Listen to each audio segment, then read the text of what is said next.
পাকিস্তানের খাইবার পাখতুনখোয়া প্রদেশের কুররাম জেলায় শিয়া সুন্নি জনগোষ্ঠীর মধ্যে টানা 11 দিনের সংঘাতে নিহতের সংখ্যা বেড়ে দাঁড়িয়েছে 124 জনে। এছাড়াও আহত হয়েছেন আরও 178 জন।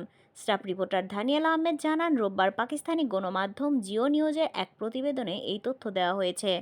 প্রতিবেদনে বলা হয়, গত 21শে নভেম্বর দুটি গাড়ি বহরে বন্দুক হামলার জেরে নতুন করে এই অঞ্চলে সহিংসতা ছড়িয়ে পড়ে। এই ঘটনার পর শিয়া সুন্নিদের বেশ কয়েকটি গোত্রের মধ্যে সহিংসতার মাত্রা ছাড়িয়েছে। পরিস্থিতি নিয়ন্ত্রণে আনতে হিমশিম খাচ্ছে পুলিশ। এতে মূল মহাসড়ক বন্ধ থাকায় স্থানীয় পরিবহন সংকটের পাশাপাশি আফগানিস্তানের সঙ্গে বাণিজ্য পুরোপুরি বন্ধ রয়েছে।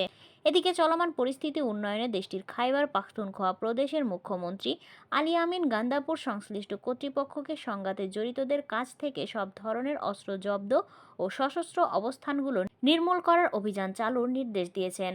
নিকটবর্তী কোহাত জেলার স্থানীয় শিয়া সুন্নি